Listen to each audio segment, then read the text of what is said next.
Very good evening to you. I'm Lisa Broom with the CBC Evening News. Horrific. That's how many are describing the impact of Hurricane Maria on Dominica. Our team of reporter Kareem Smith and cameraman Ronaldo Sargent are in the capital, Roseau. Officials are describing the situation here in Roseau, Dominica as desperate as food, water and other essential supplies begin to dwindle.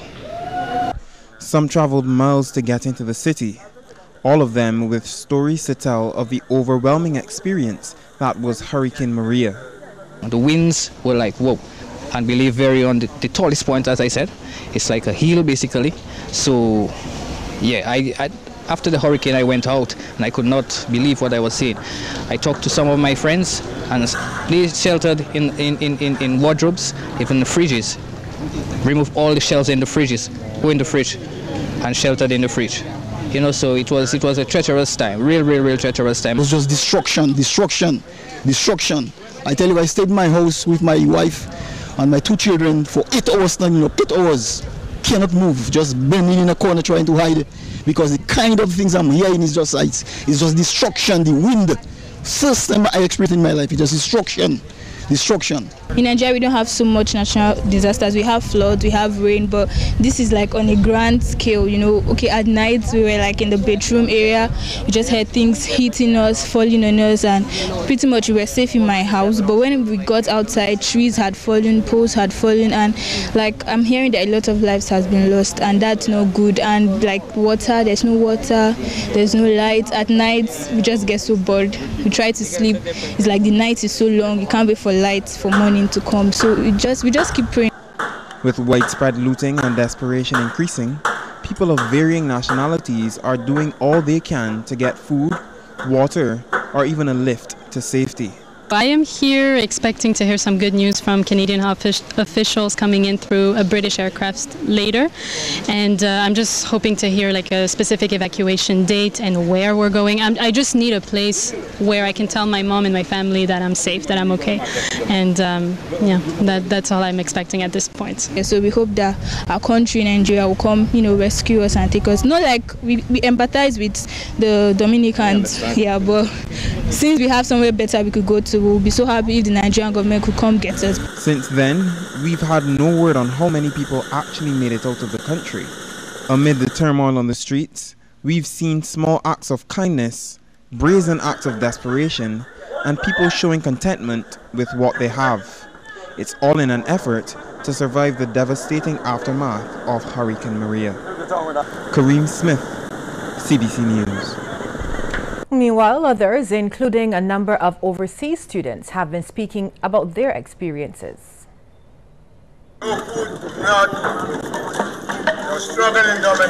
A state of emergency had been declared from Wednesday afternoon with a strict curfew in effect between 4 p.m. and 8 a.m. That's been enforced until further notice. On the coast road leading into Roseau, residents say houses that haven't completely disappeared into the ocean have been reduced to piles of rubble. Large containers have been tossed out of position and bent, some almost beyond recognition. Pieces of wood, galvanized, fallen poles and electrical lines made the trek through the streets even more difficult. Those on the ground told us absolutely no one was prepared for the over 160 mph winds accompanying Maria. Among them, Uyi Ukikanan Lele, a Canadian student of Nigerian descent who was with her Jamaican friend. At first we were being told that it's category 3 and everybody was so relaxed and nonchalant about it. And then by the time we got to the island, it's a category 5. We are stuck in our houses, we come out, everywhere is damaged. And before we know it, people are raiding the grocery stores and getting all the food, and there's no clean water. Many of us, like, our houses got flooded, things like some of us could only escape with just our passport. Yeah, and houses fell on some of the students. Yeah, also. we have some people don't have students. Well, Kareem joins us now on the phone with some good news about the Barbadians who were in Dominica. Kareem? Hi, good evening, Lisa. What I can tell you is that at this point in time, we are about a mile and a half country, And I can tell you that after facing the horrors of Category 5 Superstorm Maria in Dominica, Barbadians who were yesterday stranded in the capital Roseau safe and sound. Among them, well-known economist Jeremy Stephen, who many have been worried about, Barbadian cricketer Carl Mears. There's also a hiking party of 5 and a couple, Esther James and Mark Lawrence, along with a number of others. As I said, we're currently in Castries, and we're there because there were a number of St. Lucians rescued by the Coast Guard boat, the Banfield, and they exited the boat along with some other Barbadians who preferred to be flown into the island. Also on board are a number of American citizens, also rescued by the Barbados Coast Guard, and many people are still coming to grips with the impact of her situation that followed. However, a Coast Guard team headed by Lieutenant Coast Guard Anderson Goodrich have been ensuring that everyone on board stays well fed, well watered, and as comfortable as possible at this time. Right now I have Jeremy Stephen on the line. I know a lot of people have been worried about him.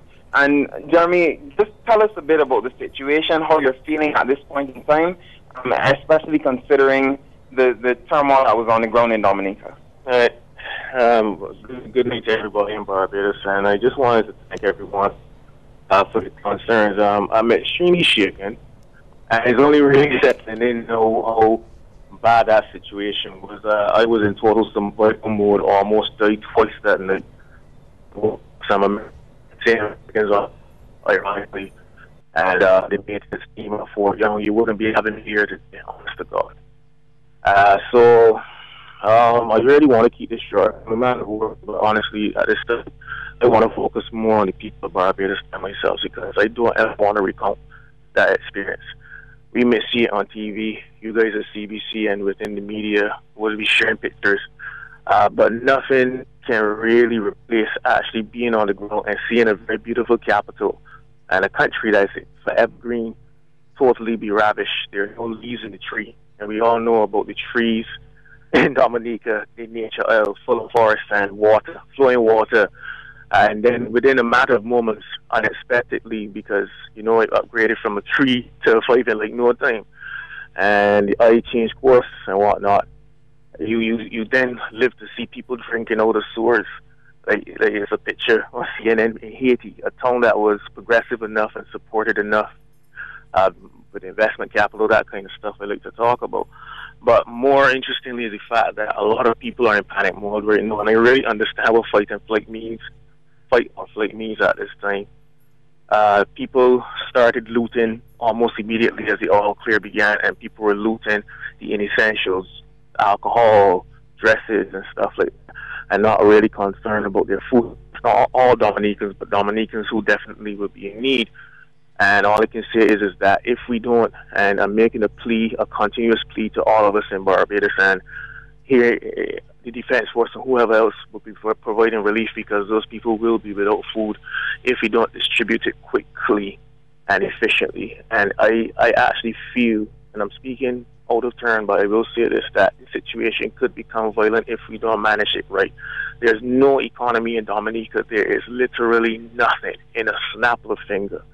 And if we don't think this could ever happen to Barbados, we in for a joke. So I would tell all Barbadians, as my parting words, honest to God, and this might just be me in a state of panic or shock, but this is the truth. It won't be like Dominica in this sense, where they thought it could only be a free and ended up losing everything by being complacent. Complacency, as the fact that with our economy struggling right now, complacency is not our friend when it comes to natural disasters. Take these things seriously and grab hold of your loved ones. I can't wait to see you, Ma. Thank you, Jeremy. Of course, a very, very heartbreaking situation in Dominica. We're all very happy to be safely on the Banfield and on our way home. Lisa? Well, thank you very much. Our Kareem Smith reporting there live via telephone. And of course, we wish you and all of the team on the Banfield a safe trip back home. The head of the regional security system has identified one of the biggest challenges to the Dominica recovery effort. Executive Director Captain Ricky Sherlin says while the Melville Hall Airport has been cleared for use, the road to the capital Roseau has been compromised, making it almost impossible to traverse. Captain Sherlin says there's a large stock of supplies in Dominica as well as at the Grantley Adams International Airport here in Barbados, but distribution will be a problem. The distribution needs to happen a little bit quicker, particularly in the remote areas.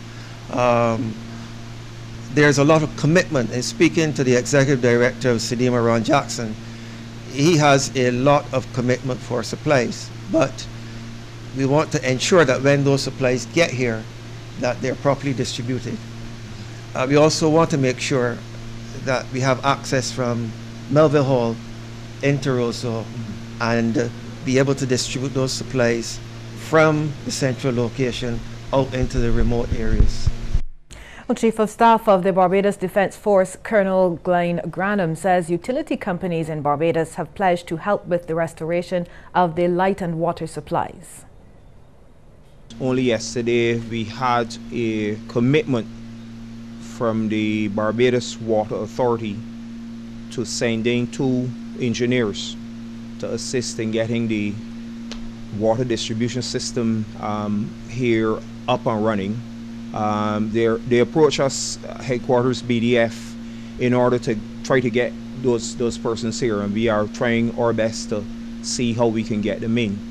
I was also informed this morning that Barbados Light and Power are also considering the deployment of personnel to assist with the electrical grid. But as far as the timeline, I couldn't put a date on it or an estimate amount. Antigua and Barbuda's Prime Minister Gaston Brown has made an impassioned plea to the international community at the United Nations General Assembly. He has appealed for debt forgiveness for his country as it seeks to rebuild Barbuda, which was destroyed by Hurricane Irma. Preliminary estimates place the cost of rebuilding Barbuda at $250 million United States dollars. That figure, Mr. President, represents 15% or more of my country's gross domestic product of approximately $1.5 billion. It is simply a stretch beyond our reach. Antigua and Barbuda urgently requires the assistance of the international community, including the international development and finance institutions, to accomplish this vital task of rebuilding Barbuda. And I should say, Mr. President, that we have not outstretched the palm of a hand because we crave. We plead because we need. A truck and a container filled with relief supplies. That's what the CBC, thanks to the generosity of Barbadians, has been able to contribute to the recovery effort in Dominica. Another day and another massive response to the CBC's Drive, Drop Off and Donate for Dominica appeal. Thanks to a steady flow of traffic through the car parked here in the Pine, volunteers were able to fill a 50-foot container with a variety of items for the thousands of residents, most of whom are without basic necessities. Marketing Officer Nicole Collins says the response was overwhelming. We cannot believe the amount of things that we have been able to collect, how Barbadians have responded to the initiative. We had a truck go down to the Coast Guard yesterday, and we now have a container which we're now packing, and we also have, the help has been overwhelming as well. We also have volunteers from the UWA Barbados Association students. We also have, as you can see, we have soldiers here as well assisting with, because there's a lot of heavy lifting, and pretty much overall it has been a success. She says for the most part people stuck to the list of requested supplies. We've gotten adult Pampers, children baby Pampers, we've gotten wipes, we've gotten a lot of water, and a lot of these personal care items that we appealed for, we were able to achieve. We even got wheelbarrows, brand new wheelbarrows. We've also had Wills Primary School. They did their initiative in-house and they brought their things here, and also Hilltop Primary School. And then this massive contribution from Supreme Distributors. Accounts clerk Tiana Marcus Gosling says this was a donation from Supreme's senior managers, and it's one of 3 which the company collected. Office staff and the sales team also made separate contributions to the effort. We were just really heartbroken about what happened to Dominica, and we wanted the opportunity. We wanted to take this time to just give back to give to the people, because we were so fortunate to be spared, and I guess we will never know what that will feel like, and we want that if we're in the same situation, that we will have the same experience where people will be willing to give back to us in the same capacity. We brought water, we brought some candles, we brought cereals, we brought some snacks. While CBC is thankful for the response, the collection will not be extended beyond today. And as Dominicans living in Barbados mobilize to assist family and friends still reeling from the devastating impact of Hurricane Maria, their local association met yesterday to discuss their response. That meeting was held at the Black Rock Cultural Center. We hear more in this Kent Jerson report. The Dominica Association of Barbados met to update members of the situation in their homeland. It was also an opportunity to share information about loved ones and their conditions on the ground. Justin Canoville had just received a message from his family. Today, through a text message, my auntie, her name is Mariette Canoville, said that she is fine and all the others are fine, but they lost everything. Natasha Perch had also received word of her loved ones. 2 people actually walked down to town to let us know that there was no loss of life. However, everything is basically gone. Houses, buildings, everything is gone. But, everybody's okay. Right now, the immediate need would be food and water. Those and other supplies are being donated by several agencies and organizations across Barbados. Represented at this meeting was the Rotary Club of Barbados. President Paul Ashby said they will be sending cash as well as other needed items, but through Rotary Dominica. One of the things that we like to do is deal Rotary to Rotary, because we expect on the other end we're dealing with like citizens like ourselves. So when we collect funds here, we're going to pass it on to, or items for that matter, we're going to pass it on to Rotarians at the other end. We're not passing it on to a government agency or anybody who is going to have any interest group concerns or one constituency over another. No, it's going to go to Rotary, and we believe that when we do that, it will be disseminated in an even and fair methodology. The Catholic Church is also coordinating the collection of relief supplies for Dominica. In addition, Bishop of Bridgetown, the Most Reverend Jason Gordon, offered spiritual support. The question that we have to ask is whether the suffering is going to bring us to perseverance, that we will see through to the long haul to help Dominica to recover, and all the islands that have been damaged in the wake of 3 hurricanes, whether that perseverance is going to build our character, and whether that character is going to bring us hope.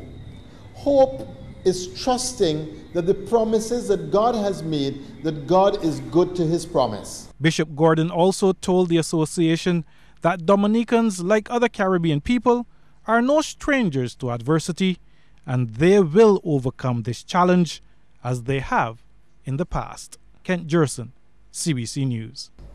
Well, the lines of communications in Dominica have partially been restored. Following the passage of Hurricane Maria on Monday, the island had been cut off from the rest of the world. FLO's Director of Corporate Communications, Marilyn Seeley, says a team of Barbadian technicians were on the ground in the hurricane-ravaged country and restoration work had begun. Certainly in Dominica, we were shut off for a bit. I'm pleased to announce that we have had partial restoration of services in Dominica. So we've been getting messages from our teams. We know people are okay, so we've been back and forth. Hopefully by the end of this week, we're hoping that we can get all systems back up, but we were heavily dependent on the power supply in Dominica as well, and that would have halted our efforts in getting back up as quickly as we would have wanted.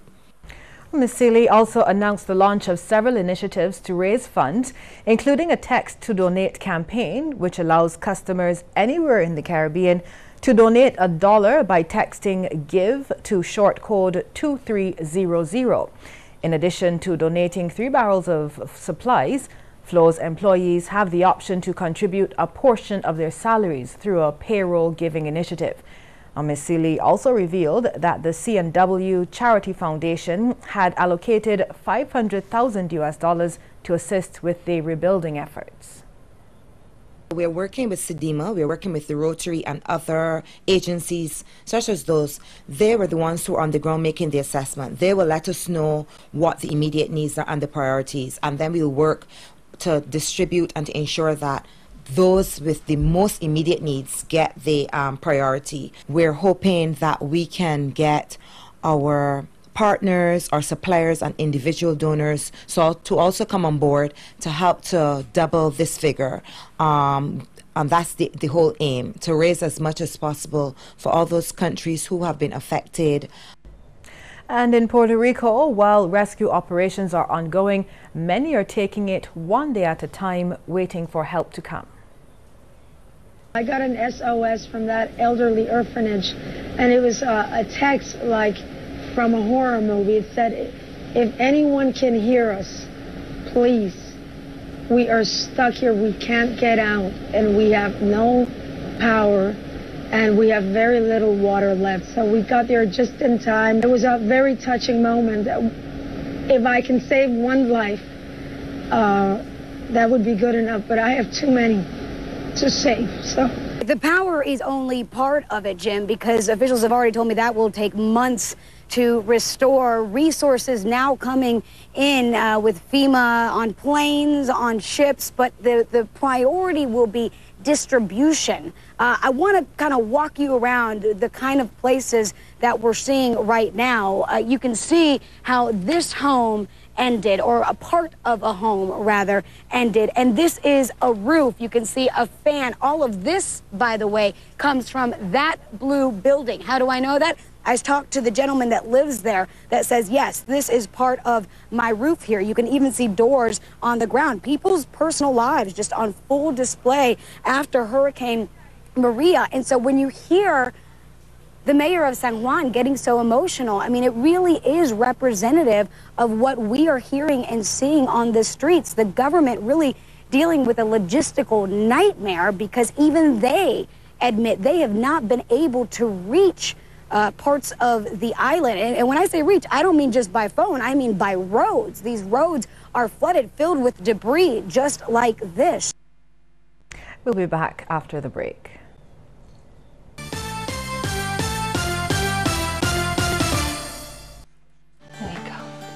This is too big. He wants to grow up to be a superhero. How about that? I just want him to grow up to be healthy, but he was falling behind on the growth curve. A normal diet alone wasn't enough, so his pediatrician recommended 2 Pediasure per day. Each bottle has 7 grams of protein and 25 essential vitamins and minerals. Tastes good, right? It fits now, huh? He's not just gaining weight, he's catching up. 2 Pediasure per day is clinically shown to help gain weight in just 8 weeks. Pediasure, gain on. Do you want audience numbers? Over 140,000 people are watching Morning Barbados and the evening news. 6 out of 10 top radio personalities are found right here at the CBC. CBC delivers the audience you need.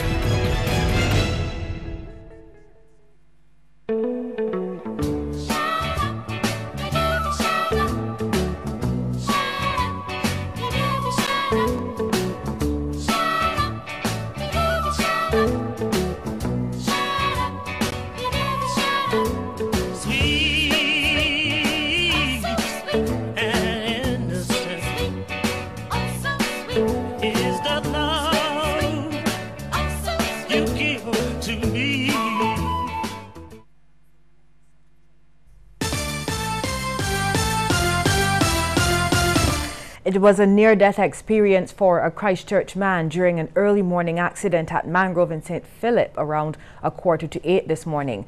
2 cars collided along Mangrove Road at the junction leading to the Labour College in St. Philip, resulting in one of the cars, driven by Rohan Mears of number 4 Sears Court, overturning in this open field, while the other came to a halt by this housing structure on the opposite side of the road.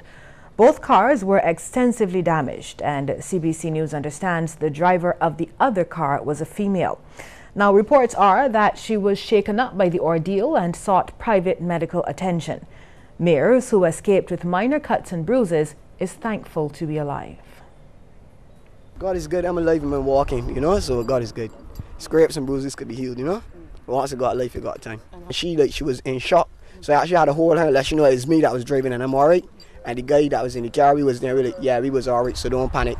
Because she was actually taking it hard because she thought something was wrong with us. But God is good.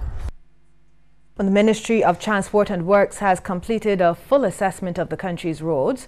This is according to Minister Michael Lashley, who says they know all of the roads that need to be fixed and are moving to do so. But he says working with the Drainage Division will be critical to ensuring the work can be carried out in a timely manner. Because if you don't get the drainage right, that also impacts on the integrity of the road infrastructure.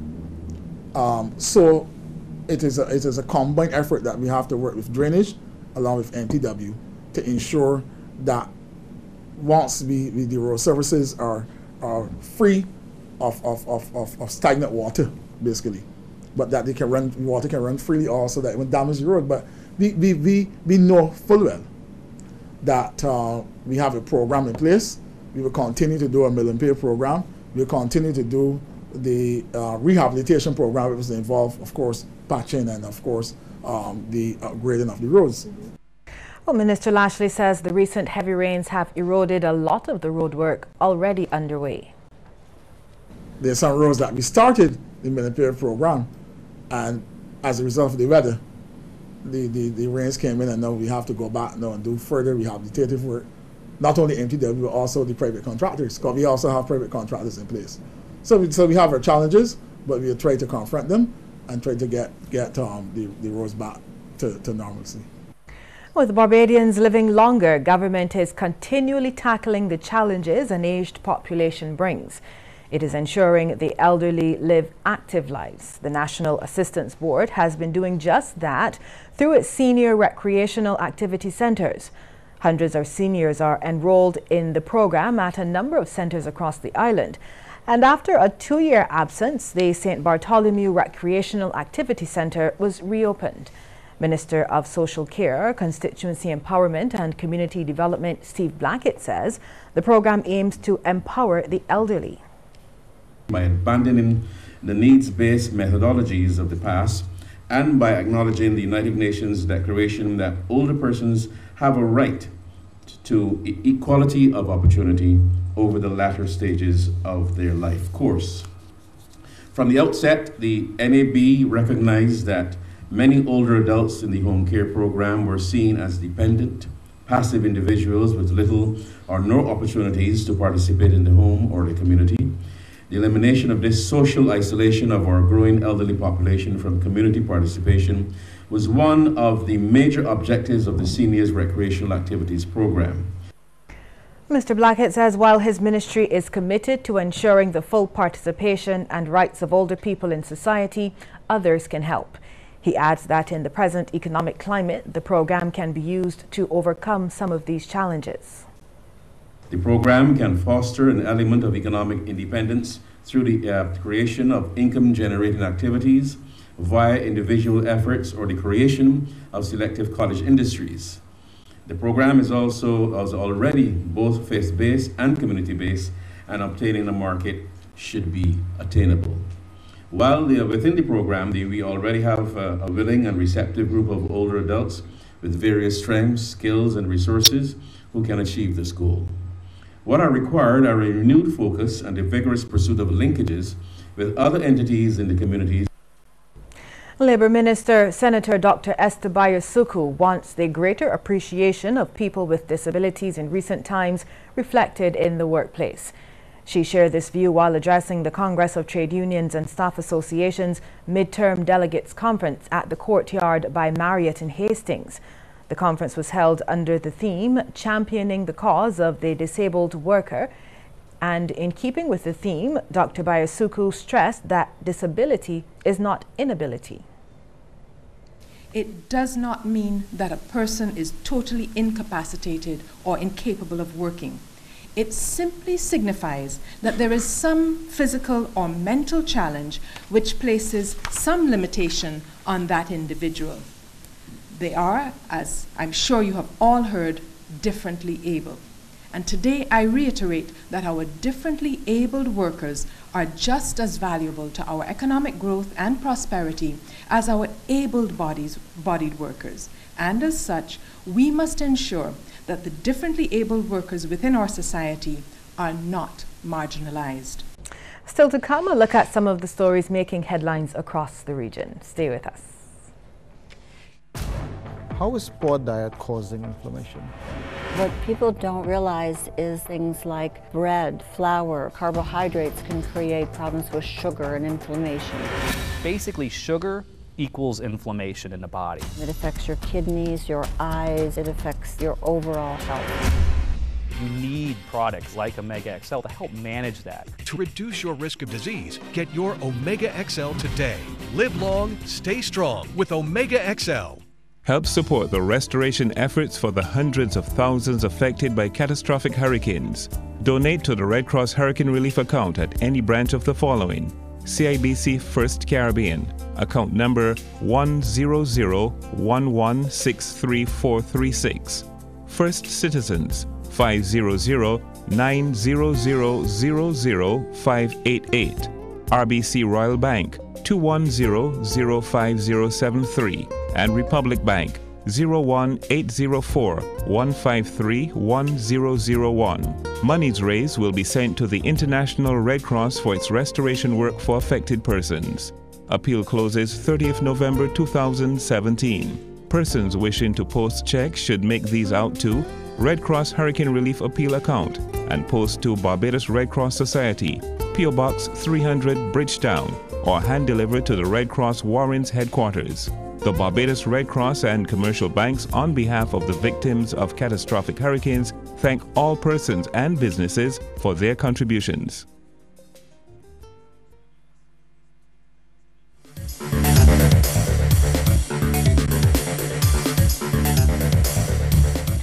Trinidad and Tobago's Prime Minister Dr. Keith Rowley has proposed that the country open its doors and waive immigration restrictions for Dominicans left homeless by Hurricane Maria. And Dr. Rowley says while Trinidad cannot afford financial aid, it will assist Dominica in whatever way it can.